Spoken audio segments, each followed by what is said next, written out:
Hello everyone, welcome to another episode of the Bowlers Union. I'm delighted to say joining Keith and I today is current MVP, Hampshire and England international, Dawson. How are you doing, Liam? Boys, how are you? Great to be on the show. Good to have you on, Daws. Good to have you on. Looking forward to it. Going to get straight into it, mate. I've got a few questions to ask you. Just one or the other. Turn or bounce? Bounce. Drift or dip? Dip. Caught behind or stumped? Stumped. Silly point or short leg? Silly point. And what's your favourite format to bowl spinning? 50 over cricket. Right, we'll start with that one. Why is that? Why 50 over? Well, I think you get to sort of do all three things in a 50 over game. You have to, at the start, you have to probably start more like 4-day cricket. And then as the game sort of goes on, you eventually, end up bowling like a T20. So I think you have to be able to do all three formats in one, really. It's a format I feel that you can actually bowl properly in and not sort of just fire it in all the time. And turn or bounce, you said bounce. Why bounce in particular? Well, I think, some of the pitches you've had at Southampton haven't really bounced. They've spun a little bit, but haven't bounced, and batsmen have been able to sort of adjust to even when it does spin. So, it's been tough some games there. If you don't get bounced and the ball spins and it's slow, it's hard to get people out. So, ideally, bounce is always something that you want. And for drift or dip, which one was it you said again? Dip. Yeah. I think purely when you play on good wickets, you need to be able to deceive batsmen in the air. Obviously, more so in 4-day cricket. You can sort of, if the ball drifts, you can sort of line that up. But if the ball dips, you can obviously get deceived in the air and get people stumped and sort of caught on the drive and things like that. It kind of makes sense that. Obviously, if you're looking to get bounce, if there is good dip there, it's pretty horrible to then try and lunge forward to and get one of the gloves. No, definitely. Yeah. I mean, that's what all spinners want, and that's something that I've probably struggled with a little bit, is to get bounce. Obviously, I'm not the tallest of bowlers, so yeah, when a pitch does bounce, I find that sort of helps me a lot more than obviously when it doesn't. Nice. Keith's volume's just gone.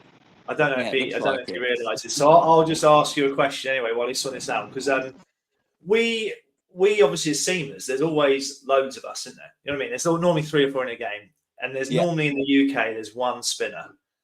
What's that like, being the sole guy kind of doing that job? Do you feel a bit isolated, or is it something you enjoy? Or I'm lucky I bat as well, so for me, I don't just see it as that. I see myself as a genuine all-rounder, and I've been lucky enough now to sort of play in the 4-day team at Hampshire as number 1 spinner for a number of years now, and it's something I actually really enjoy. Obviously, we've been blessed with a really good seam attack, which has helped me as well. So yeah, it's not something that I've really overly thought about. It's just something I've got used to over the years, and I really enjoy doing it. When you're playing in a good team in good seamers, it obviously helps your spinner as well. Absolutely, especially Barks, especially when he's putting a foot on wherever you want it. Well, yeah, at sometimes he does it, not all the time. He's very clever with it.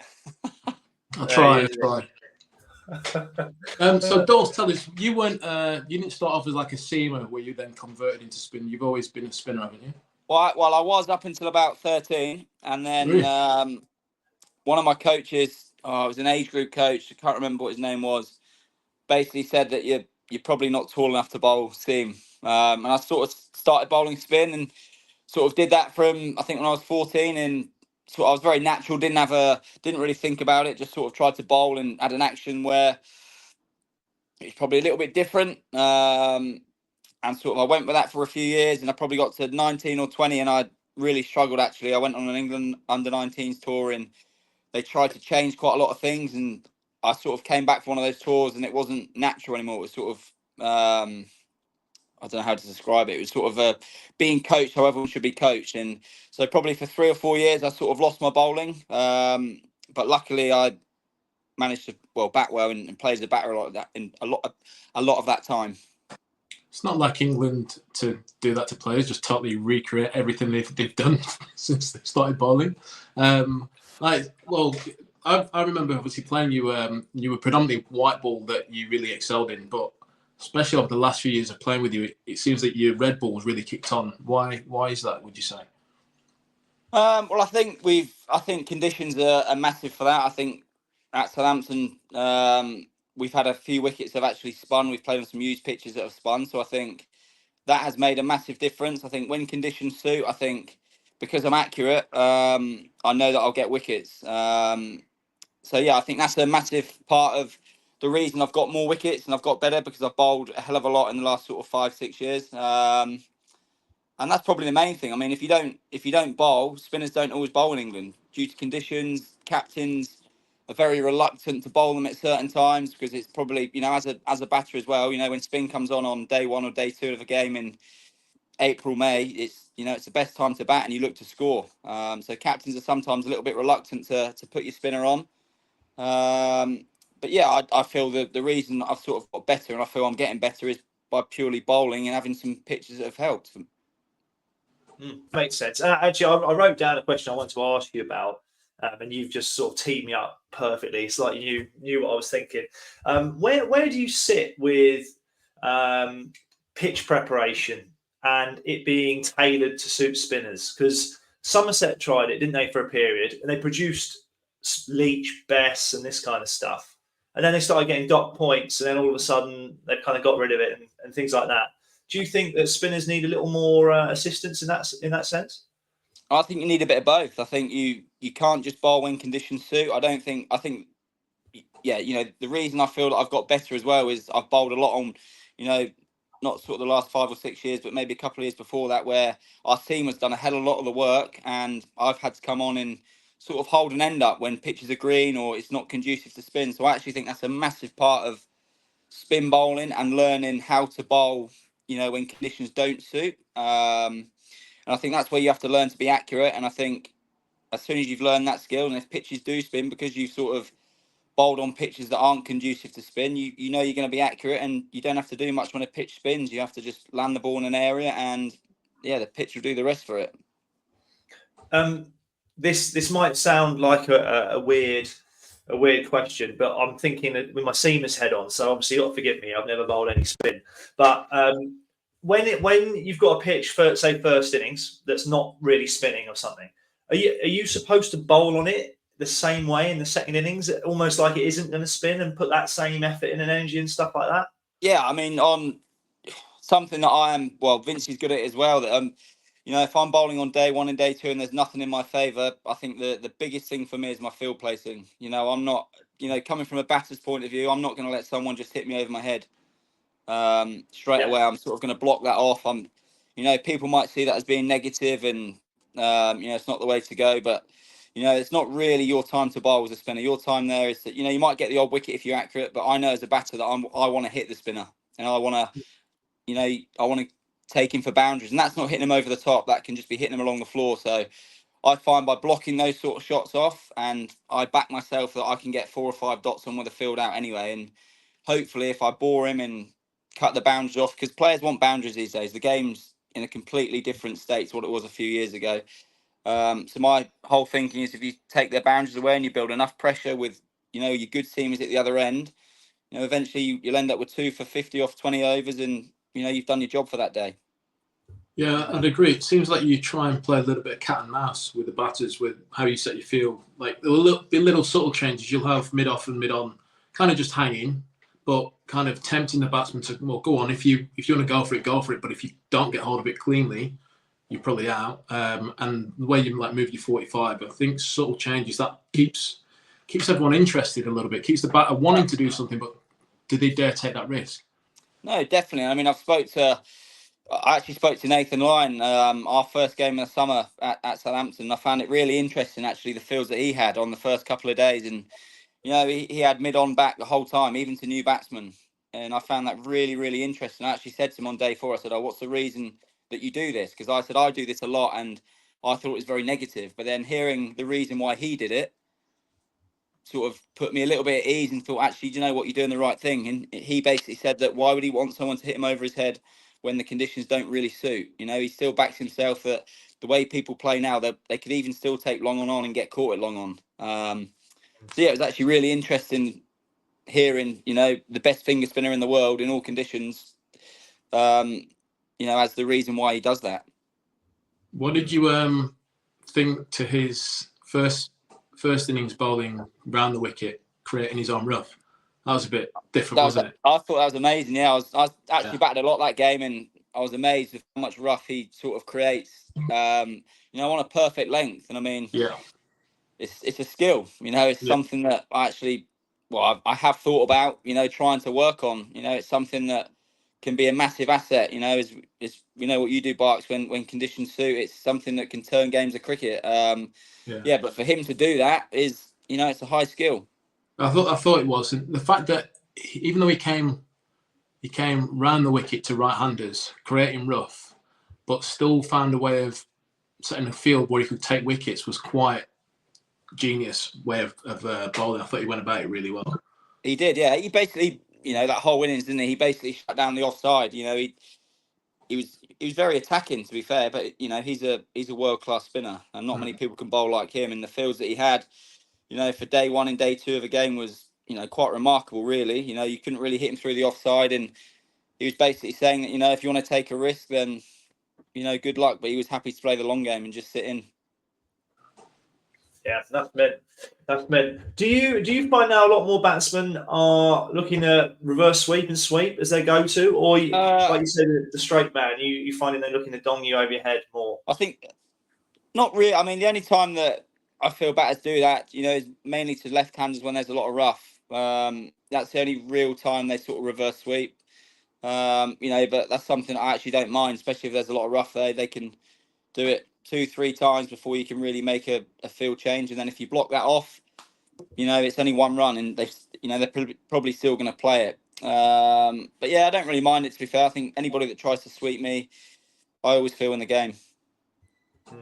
Fair play. I fired out a couple of messages to a couple of a dad of a young spinner. I was like, you know what? I knew we were getting you on. I was like, have you got any questions? He messaged back with a good one, and it was asking about he's getting told to always try and spin it hard. Is that seems to be like a go-to bit of coaching advice I think spinners get. Is that good? I think it is good, yeah. I mean, you want to try and spin the ball, definitely. And with that, it comes. You probably will bowl bad balls because your finger might stay on the seam a little bit longer. You might release it slightly differently. So you might bowl the odd drag down. You might bowl the odd full toss. But at the end of the day, you're a spinner. You want to, your aim is to spin the ball. You're not a seamer. So yeah, I completely get that, and that's something when I bowl. I'm not a massive turner of the ball, but my massive, a big thing for me is trying to spin the ball all the time, because that's, if you get it right, that's an asset that you can use. No, absolutely. Yeah, no, makes sense.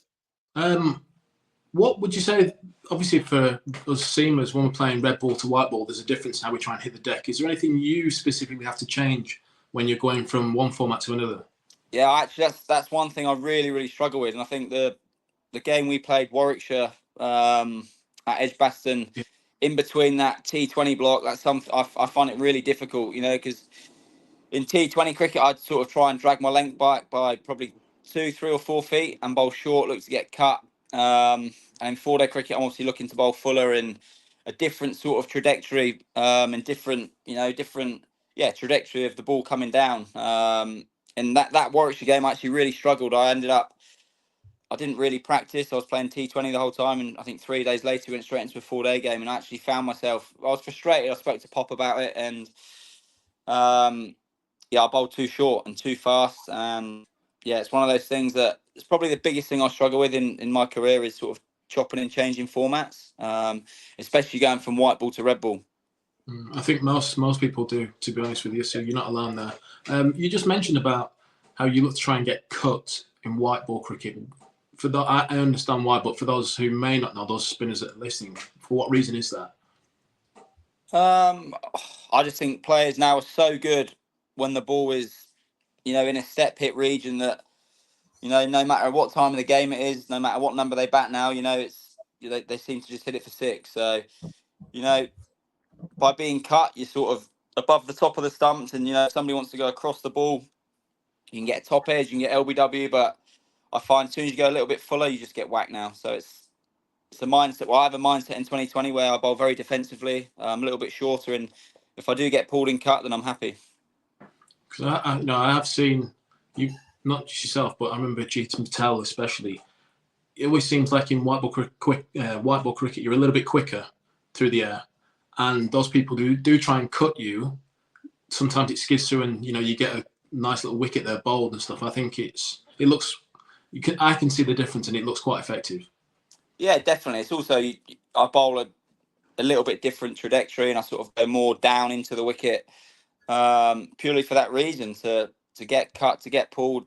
You might get the odd 1 or 2 balls in a T20 spell of 4 overs where you can actually try and buy a wicket, or you can actually take that risk of bowling a proper ball to get someone out. But that I probably do that once or twice in 24 balls, unless the game allows you to do it more, or you need a wicket to take. But yeah, I bowl very defensively in T20 cricket. Obviously, some nights you get it wrong, you go too full and you get whacked over your head. Bowlers, it's the same for all bowlers. But yeah, my go-to is definitely looking to be shorter. Feel of the Kookaburra versus feel of the Duke.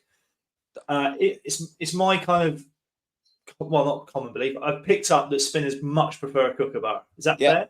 Definitely. You can bowl with a Kookaburra. You can bowl with a brand new Kookaburra and you can grip it within a ball or two. Whereas a Duke's, unless the ball is small, because I've not got the biggest of hands, and unless the ball is sort of small in the hand, then it probably takes 3 or 4 overs of it being used before you can grip it properly. But a Kookaburra is lovely to grip.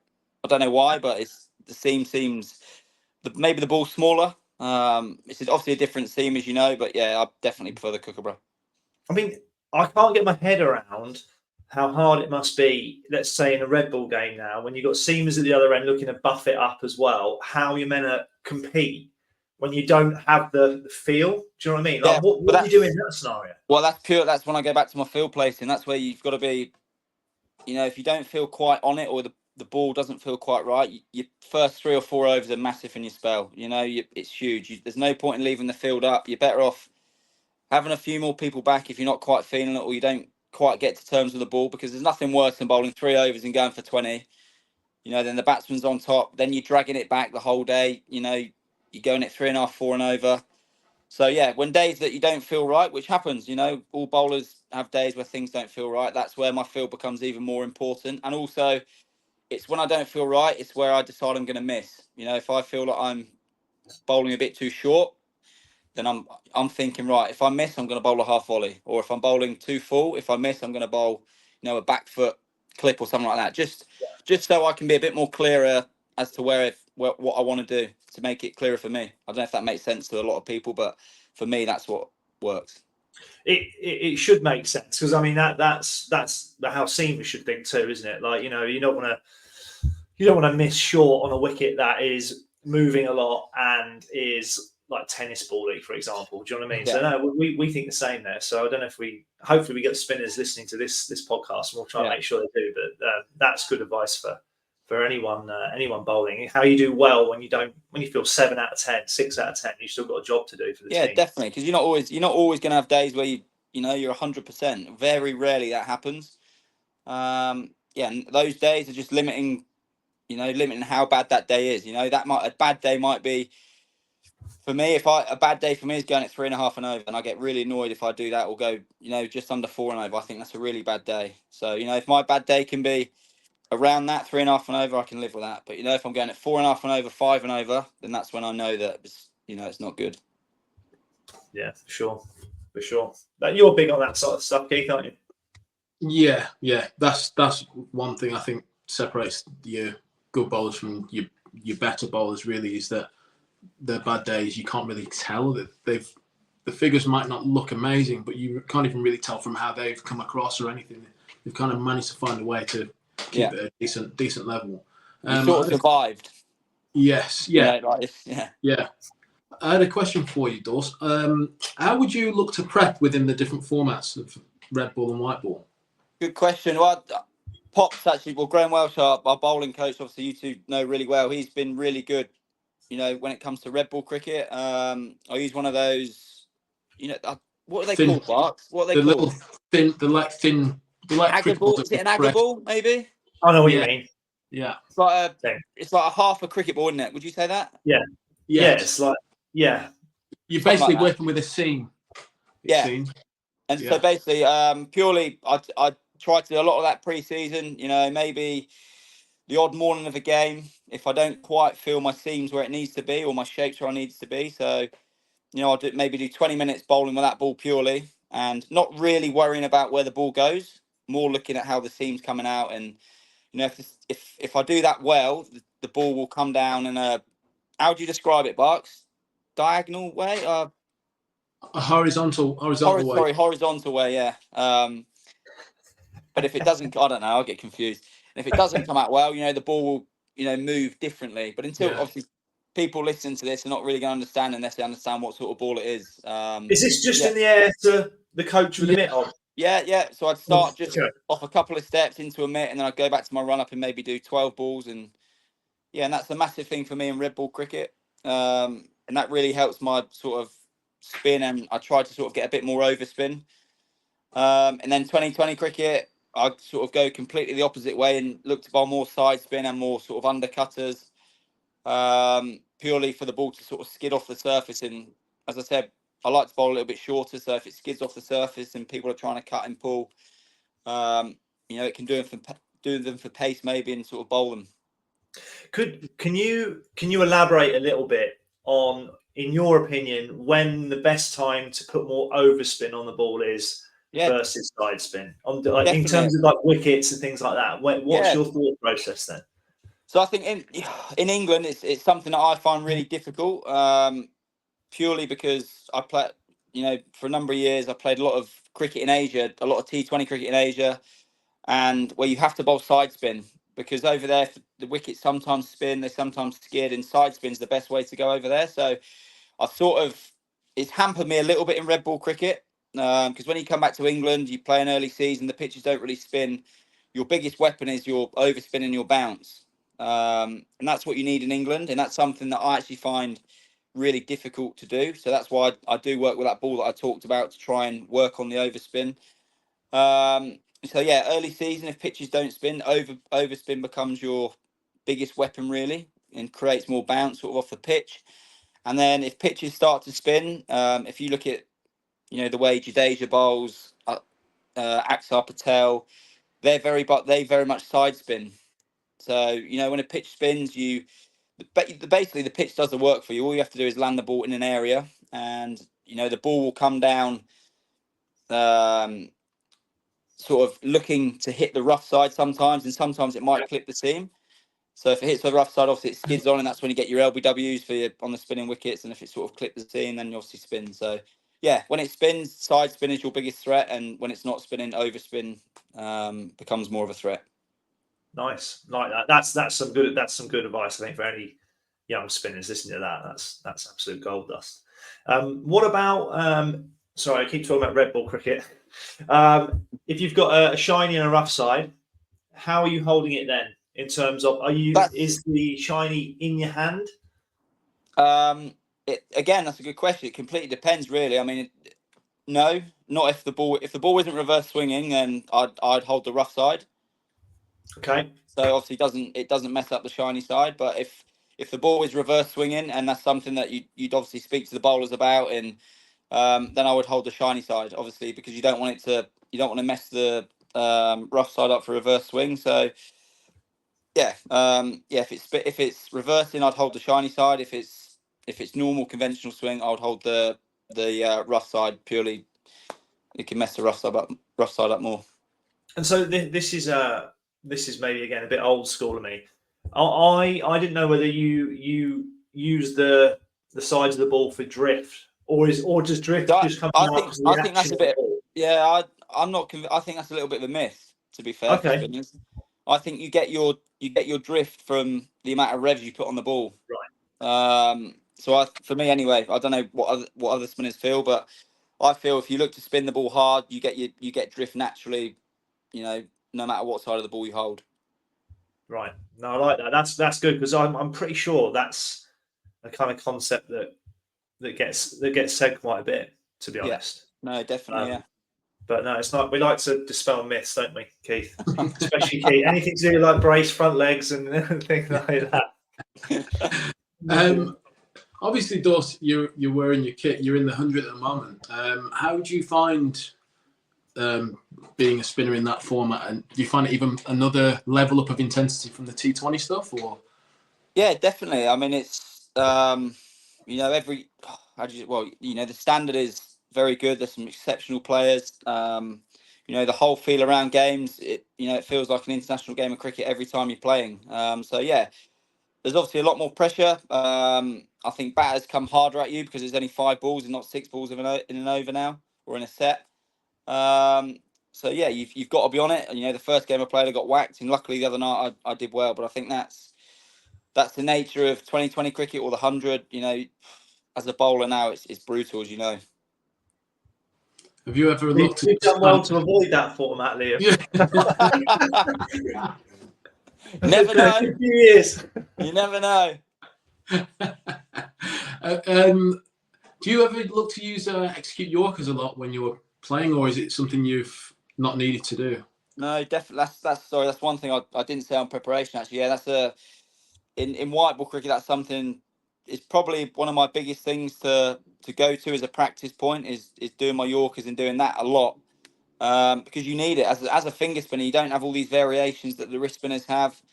So that's a massive thing that I work on. Actually, Yorkers is huge. It's a ball that can get you out of a lot of trouble, and I think speaking as a finger spinner, it's a ball that you have to have now to be successful in more so in T20 cricket. Because if you don't have a Yorker, you don't have much to go to. Yeah, that's fair. To be fair, I can remember Jeets used to buy a great Yorker, didn't he? To be honest. Yeah, he did. Yeah. To get it in. Yeah, and actually, I can't remember anyone really hitting it. Thinking about it, it's a tough ball to hit, isn't it? Even more so in some ways, and it's a spinner. Yeah, definitely it is. It is. I mean, but it's like though. You have nights where you miss, don't you? And you just can't quite get it right. You have nights where you hit you nail your first one, and then you can't miss. But that's where I do put a lot of preparation into my Yorkers, because I believe that if you do it and you put the practice in, more times than not you'll come good. But as I said, you're only human. Sometimes it goes wrong. In terms, again, another tool at your disposal, and I don't think you do it a lot, but I'd be interested to hear your view, is kind of pausing at points in your action and sort of changing the tempo. Is that something you've ever dabbled with? I've never done it. I actually find it really hard to do. It just ruins my whole rhythm, and because I have quite a unique action, and it's something that I've thought about. I've tried it a couple of times. I just don't like it. I don't know where to take off from. I don't know what my arms are doing, where to release the ball. It's just something that I don't bother with. But if you're young, and I'm 34 now, if you're young, then of course you should practice it. I think Mark Watt does it really well, doesn't he, for Scotland? Yeah, he was getting called. They were calling dead ball, weren't they? I think. Were they? Okay. I think, but incorrectly though, right? Because I think he was in front of the umpire. Yeah, I think you have to. Yeah. And batsmen, a couple of them pulled away, got bowled. And it was a bit of a fast, to be honest. I think if you're young enough and obviously listening to this, you should do as many things as you can as a finger spinner, because it sounds bad, but I think finger spin, it's tough to get. In T20 cricket, it's tough now. It's everyone goes for wrist spinners, and rightly so, because they can spin the ball both ways. Yeah, so finger spinners, if you can have something slightly different, it can help massively.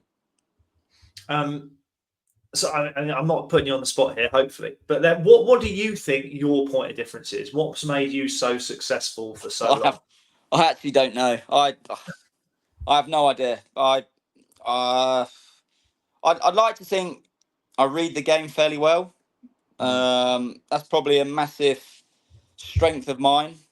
Sort of having an idea what a batter might do. And I'm a massive believer in 2020 cricket, missing where you want to miss. You're going to get hit, but if you get hit, you get hit to where you want to get hit to. And I think as a finger spinner, that's something that, touch wood, I've done a lot in my career, and hopefully I can continue to do that. And there's no mystery to me. I don't see myself as a good bowler. I just see myself as someone who can, fight and try and get the job done. And to go back to your question, I don't really know how I've done so well, to be honest. I think think you've been very humble there. yeah, I think you've been very humble there. Yeah, I do think you. I think you're right. You read the game well, and you mentioned earlier about when you gamble, like the right length to gamble and stuff like that. I think you gamble well. Yeah. I think you've got a good high IQ of like what batter you think batters are doing. You can read people quite well. I think that's what I've seen, which really sets you apart from a lot of others. Because you've taken a hell of a lot of wickets, especially in white ball format, and you've won a lot as well. So you're doing something right. Yeah. Just being a bit humble, aren't you, mate? Barks, you know me. In terms of the sort of the spinning, what am I looking for here? The bowlers in the UK at the moment. How do you see spin bowling in the UK? Is it in a healthy place? Is there still issues that need sorting out? I think it's fine. I mean, I think the person who's going to be outstanding is Bashir. I really think he's good. I've faced him a couple of times now. Last time, and I thought he was really, really good. I think the pacey bowls, the dip in the bounce that he gets. He was very hard to run down the wicket to, because he bowls so he has a high release point and gets bounce. He actually spins the ball. So I think he's the outstanding bowler at the minute in the country, from a spinner's point of view. And it's difficult. You're not always playing in conditions that suit. As I said earlier in the show, that people don't play spinners all the time, or the conditions are not conducive to spin, so spin doesn't really bowl. So yeah, I mean, until spin can bowl lots of overs and continue bowling, then that's the only way you're going to find outstanding spinners. But it's England. People are growing up on seam. It's like India. They have so many good spinners because they bowl on spinning wickets from such a young age. I do wonder what if cricket was seen as a bigger sport over here, how people would kind of question how Bashir can't get in Somerset's team, but then plays for England. I find that quite. Yeah, that's really odd. Yeah, it's strange. But I guess if you're Somerset, you've got a call to make, and you're not going to play two spinners in England. So it's they want to win their own games of cricket, don't they? I find it strange because I'm trying to think of two strikers. Andy Cole and Teddy Sheringham played together at United. There wasn't Cole who played. There wasn't Andy Cole who played for Man United. Then Teddy Sheringham played for England. I don't know. It's strange, isn't it? It's very strange. But I'm guessing that England don't really look at county cricket now. They're purely picking people off, certain attributes, and which is fair enough. They've won a Test series now, and if that's the way they do it, then that's how it is. I mean, going back to what I asked you earlier, that's where to me Somerset should be able to prepare a pitch that spins from the start if they want. Yeah, definitely. They've got the spinners. Why can't they? And actually, they're good games of cricket on wickets that spin. I agree. Yeah, I think that's what I'm saying. Like you should be able to play in all different conditions. If 2 or 3 pitches spin a year, 2 or 3 seam, that only improves you as a cricketer, and you're playing in completely different conditions all the time. And that's the way you learn. You play in different conditions, and everything's different. That's the only way you get better. I agree with that. I think there's nothing dangerous about playing on a turning wicket. The only one type of wicket I don't agree on, which I think I've seen this season, is where it was really green down the middle, and then the ends were just drying, shaved, and scratched. I don't think you can go as far as I agree with that. You got where was that? Name and shame. Might have been Taunton. Is it Taunton? No, was it not Glamorgan? Yeah, I don't know. Yeah, maybe. I'm not sure. I definitely saw a green wicket with. It could have been Leicester. Leicester like to do it a bit. Or they used to. No. Leicester a few years ago they put dust down, and it worked. It brought Parky in straight away. But actually, it sounds really trivial. The dust blew off, so actually it spun, and then it sort of got flatter. It was quite good. But actually, amazing how played a game against Kent that year, and they lost their heads immediately on seeing the dust. They just didn't play very well at all. They all got caught trying to slog it, rather than actually getting in, taking good options, that kind of stuff. Because the wicket was good, and it actually only improved. But yeah, it was just the idea of it spinning, and everyone went crazy. Well, all right. Because of that, what do you make of? I'll ask you both this. Obviously, right, you haven't played there in a while, Div 2 and all. But Chelmsford, Harmer, discuss. that kind of wicket, it's kind of set for him, isn't it? Yeah, it is. But I mean, like you say, that's you're playing to your home. He's their best bowler. You're playing to your home conditions. You're overseas spinner. There's nothing wrong with that. And we've had 2 absolutely brilliant games, haven't we, Barks? The last 2 years at Chelmsford. We nearly won one of them. Chased. I think you got a few runs, and we nearly chased 280. And then obviously last year we chased probably 270 again on a real tough pitch. It was actually a really, really good game of cricket, and to win in those conditions was, it gives you a hell of a lot of confidence, doesn't it? Going there and actually, beating them and competing on a pitch that, was in favour for them. But as I said, other spinners still get the chance to go there and get wickets. That's true. It's he's a fair, very good Daws, bowler, and it's sorry. Yeah, to be fair, I don't know if you were playing then. You probably just made your debut, but spinners, I'm assuming Harmbowl's up the hill there. Yeah. So when I played at Essex, Middlebrook and Canary, and actually they both, it didn't spin quite as much as perhaps it looks like it does now, but they exploited the bounce that they got up the hill. Like Midders did pretty well, do you know what I mean, for a few years there. Just getting people like, you know what I mean, caught short leg slips in the game a lot. Using the bounce more than anything. That's the way. That's the thing. Everyone, people complain about a spinning wicket, but both teams have spinners, and it just shows the difference in class. Harmer's a really good bowler. Other spinner still has the opportunity to go there and bowl on the same wicket, and and if you're not as good as the other spinner, then so be it. Yeah, I do. Like with the last 2 years, we've lost one and won one. They've been really close games. Hampshire against Essex at Chelmsford, but the 4 years before that, I won't say this was the difference of us having Daws to Harmer. I just think, like batting wise, we couldn't figure out how to play him. No, not at all. We were getting beaten 2.5 days. Yeah, we came up with a good method, didn't we? The last 2 years, how to play against him, and touch wood that that worked. But as I said, he's a great bowler, and there's going to be times in the future we're going to have to go there and nullify him because he's a good bowler. Absolutely, no, totally. To be fair, I watched that one. I think last year's because did you get caught mid on, Keith, or something, or long on? No, that was the year before. Yeah, was it? Long off. It was long off. I got caught. I've literally strapped like hell, and I was batting with Brad Wheel. I think we were 9 down. We were 9. I think 9 down. Yeah. And we needed 12. And trying to get it off Harmer was impossible. But I thought I've got to take a gamble. It was a tiny boundary, though. Remember? Yeah, tiny. We were close to the changing rooms. I've gone for it. Who'd I pick out on the boundary edge? Walter. Yeah.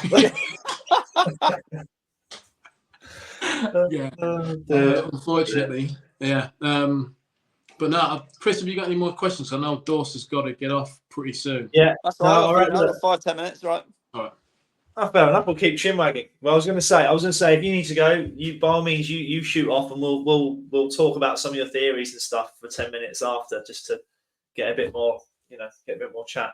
But I mean, to be fair, you've answered everything I was interested about in terms of the sort of pitches and stuff. But what about the ECB and the use of the kookaburra? Do you think that's good in the red ball? Is it the wrong time of year? Because Keith and I have got views on this, but I don't know the spinner's view. I don't think you can use it. Well, from playing the first 2 games this year, it was pretty boring and dull cricket, wasn't it, Barks? Yeah. It was it was pointless really. But then we had a really, really good game last year, didn't we, against Middlesex at home? Yeah. Where we played a bit later in the summer. We played in a wicket that actually spun massively.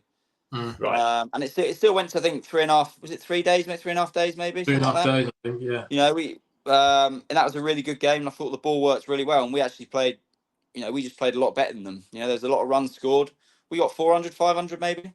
Something like that. And then bowled them out twice. So the pitch did spin, but that was a really good advocate for the kookaburra. I thought it was really, really good, and it reverse swung as well. But yeah, I don't think you can play it in the first 2 games of the year, and also I don't think that it's fair how they do the kookaburra games, because we've only got 1 home game this year, and we play 3 games. We play 3 games away from home. So if you have 2 and 2, 2 home, 2 away, I think you have to do it like that. Because our 2 kookaburra games that are in August, or end of August, September time, we would have probably produced a real spinning wicket that we've used already this year. But obviously we can't do that now because we've got 3 games away from home. Yeah, that's not cool. I feel it feels like some of the things aren't quite thought through. Like they reduced.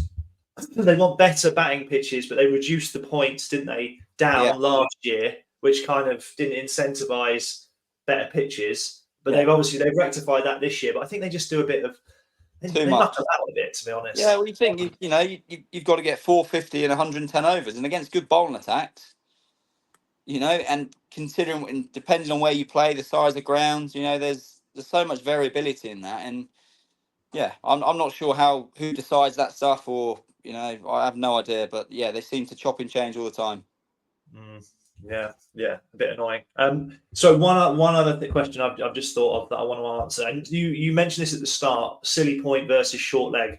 So my first county coach was John Embry, right? I don't know if you know Embers or not. Absolute hero, and he was always adamant that he's an off spinner, mind you, but he liked to have his close catcher the opposite side to his slip to bring both edges in. Yeah. So when you answer silly point, what about is there anyone in leg side or what? Or do you find the batsman play a bit inside of that, or what?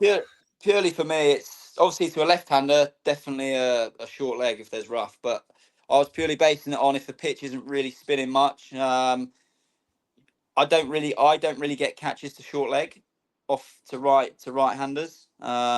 Mainly because of my height a little bit, I think, and also the pace of the pitches that we're playing on. Whereas actually I get a lot more right-handers caught silly point with them playing actually a defensive shot, because I tried to have him really straight, and and some loop there sometimes just from complete luck. And that's the reason I find it more beneficial to me. I rarely get a catch there, to be honest, but if I was to get a catch around the bat and it's not spinning, it would be a silly point, I think. Yeah, nice. No, that clears that up. That piqued my interest actually, because he was a beauty. He basically used to. He's got a great reputation, hasn't he, around the UK, but he used to basically just nick people off. If it didn't spin, he'd just nick people off, and if it spun, like proper big. Yeah. Oh, is that ball still a thing? Do I was just going to say that I think that's gone out of the game in red ball cricket. There's really spinners bowl it now. Barks always says to me about bowl the arm ball, but I don't have any control. I don't back myself for red ball to bowl it. White ball I bowl it a lot. The new cooker sometimes, but red ball. That's amazing. I never bowl it. I'd have thought it'd be the other way around, because I'd have thought with the red ball you'd get the, you know what I mean? The shiny side. I never bowl it. I actually watched the Moti bowl for the West Indies, and he bowls a brilliant arm ball with a red ball. It's probably something that I should work on really in red ball cricket. It's bring it into my game. We'll keep an eye. You never know, do you? You've played enough now. You'll nail it. Like if you try, you're going to nail it. Let's be honest. I have no idea. I hate the fact of doing it and then just getting. Hey, what about a bouncer? I'm sure I watched the game the other day. Dan Mosey does that. He's got a rapid bouncer. Yeah, imagine red ball if you got people in here. With me being 5'8", I don't think I'm ever getting it above the waist. Do you know what? I think the toughest thing on that is it's the keeper, because I had it obviously I know I ball close to spin pace, but I had it with Tim Ambrose was stood up against Kent. This is when Trouts, I think we made a bad call with the toss, Wrighty, and we didn't. He changed his mind out there, didn't he? Yeah, and at Edgbaston, and we ended up getting bowled out for nothing. I ended up having Tim Ambrose stood up, and I said to him, "I'll let you know when I'm going to bowl a bouncer." And he went, "No, don't do that. I'll just react." Okay. So I run up to bowl. I think it was Rob Key or someone bounced him, and Amby's just like reacted, hands up, it just sconed him straight on the badge. Yeah. So I reckon it's a tough one on keepers. If you've got a good one like Mousley, it's pretty harsh for the keeper, I reckon. That's the interesting thing though, because he knows but he bowls that bouncer. In the back of your mind, you're actually thinking like, is he going to bowl it? So that means he might get away with the odd slot ball. Yeah. It doesn't go for 6 because it's a great skill that he's doing, and yeah, it's something that, you know, if you can do it, you've got to do it, because, as I said, it buys you a ball or two and you're over. Is there anything? Right, I normally ask this question when we're coming towards the end, but I just want to know if you could teach yourself anything back then when you started out. What would it be exactly? Would you change anything? Definitely, yeah. I think believing in yourself purely, because, and not, what's the word?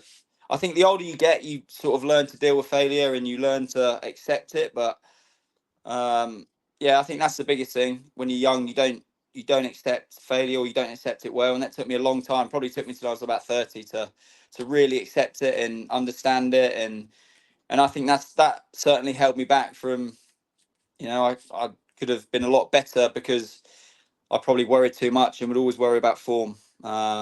But the only way you get through that is by performing and playing for a long time. And, you know, the stage I'm at now, same as you boys, you can accept a few games where you don't do that well, because you know that you've done it over the past and you've been there and done it. But when you're younger, you've not had those experiences to fall back on and to understand why things are going wrong. So yeah, that's something that I do regret a little bit, sort of worrying about past games too much, and that's, you know, you go into the next game and that affects you, and then you're just sort of in a cycle of, you know, you don't really get out of that cycle. But that's something, the older you get, you learn, and thankfully, or hopefully, that's something that I'm not too bad at now. I always felt pretty confident in myself, white ball cricket, righty, and then Hampshire, Warwickshire at the AGS bowl at the time. I had to bowl at Daws, obviously massive ground, and thought I'll get out my over, execute my Yorker. I always do. This one just turns the bat around, little paddle, back past third man who was in the ring for 4. So I thought, all right, probably got away with that. Execute my Yorker again, deep square 6. I then lost a bit of confidence in myself after that. It's a brutal game. It is. That's the thing. I think T20 cricket, you've got to have that belief, haven't you? Just, yeah, I'll nail the next one, whatever it, bat or ball. I went through recently. You know, up until the last game, I didn't get a wicket in 5 innings in 2020, and then I was starting to sort of think, when's it going to come? You start doubting yourself a little bit. But as I just said, you've got to go back on your previous experience and realise that actually at some point it will turn. But, you know, still when you're older, you still go through these things, you still doubt yourself, as you boys know. But you probably don't doubt yourself for as long as what you would have done, you know, when you were younger. Yeah, for me, start of every season, I'm sure I'm going to get a wicket, but just let me get it soon. I'm like that. The first ball of every game, I'm nervous. I'm like, same, exactly the same. Yeah, exactly the same. Legs are nowhere. Like, yeah, it's funny. It's funny. I mean, what I do want to say before obviously you have to go, Dawson, is so I haven't batted against you much, but I have bowled against you, and you definitely have like this. I mean, obviously you're a lot of ability, but you're scrappy and competitive. Do you think that is a good characteristic for a spinner? Because it seems to me all the spinners I've seen that are good, Bart, so if you agree, they're all mental a bit, like Jeet, you know what I mean, get wickets and give people the bird and stuff. I'd put Dawson in that category a bit. Yeah. I think for me, I don't see myself as the most sort of talented player. I actually find the game really hard, and so yeah, if I can sort of get into a contest, that's one thing that I try and do to sort of make me a better player. And yeah, I think that's a strength of mine, because I do find the game really hard. I will say, right, it's always nearly every Red Bull game I play, Daws ends up going at someone, whether he's in the field, bat or ball. If they start it, not me. Yeah. I love it. I find it so funny. I won't say who, but there was a game a few years back when someone went at Daws, and Daws ended up getting some runs. Waited till they came out to bat, and then just like, what you were told before the game by your teammate, don't chirp me, and you couldn't help yourself. Now what have you done? You just left me alone, mate. Absolutely brilliant. I love all that. Yeah. Daws, I know you've got to get going. Yeah, I've got to shoot. Sorry, boys. But thanks a lot for doing this, and hopefully we'll get you on again, and maybe get definitely Loved it. Get a few of your teammates on some point if we can. Definitely. Give me a shout. No worries, mate. Cheers, lads. Right, top man. I'll see you later on. Cheers, Barks. Take it easy. Bye. Bye. That was good. He makes me laugh, Daws. To be fair, he's super scrappy, isn't he? He is. I know he says he's limited with his ability, but he's highly talented. But I think because he can scrap and he gets stuck in and he doesn't mind getting into a bit of a verbal battle at times, that can maybe not show how talented he is, because he does get into the game. But he's seriously good player, and our first spinner that we've had on as well, Chris. Yeah, it'd be interesting to see how that goes, because obviously we're called the Bowlers Union, and I'm not sure whether spinners are in that or not. I don't know what your view is, but certainly when they play, it must be quite hard, because they're just directly compared to the other spinner in the other team. Whereas obviously seamers, you're normally a 3 or a 4, and you're kind of all bundled in together. But as a spinner, like literally, it's you versus the opposition spinner. Yeah. Every game. Do you know what I mean? That must be quite tough to handle, I reckon. Yeah, I mean, we're in the analysis that we have for seamers, we're told on what the batsman's weakness is. We always start with our strength, but if not, go to this plan or this plan. I think with spin, when I hear analysis, when they do talk about a batsman and spin, they just say sweeps, doesn't sweep, runs down, and I don't know. You kind of feel on your own a little bit, I think, as a spinner. Yeah, it's definitely a different existence. And I remember playing games where with Jeets, who was obviously a wonderful spin, and they're very competitive with this spin. I remember playing against Glamorgan. Do you remember Andrew Salter batting against Jeets? Do you remember that? At Edgbaston, it was like, what on earth? He was literally just kind of in his box, just playing normally, and then Jeets came on. And he just tried to slog him everywhere, and it was like, and then Jeets does that. Jeets will do the same to other spinners. It's just a free for all. So it's like, they're an interesting bunch, to be honest. But he's a fine player. He's been very humble there, talking about his ability and stuff. But I enjoyed. I think there's some really good nuggets in there about how he uses overspin versus side spin and all of these things. So I think that's some pretty good info for any budding young spinners, for sure. But are you happy to wrap it up there? I am, mate. I think it was a good one. First spin on. Hopefully we have our special guest reply to my message, so that we can hopefully get on soon to talk about spin again, and go from there, mate. So yeah. Absolutely. Right. I'll let you play the outro. Thanks very much for listening. Obviously, we appreciate all of you. And please share it if you do, if you think there's value in it and you know someone that's not listening would benefit, then send it to them. As always, we are sponsored by Gray Nichols. I'll put that across the banner at the bottom, but the code is A_TBUP20 at graynichols.co.uk, and you can pick yourself up a discount there. But goodbye for now, and we'll see you soon. Take it easy. Listening. Cheers. Bye.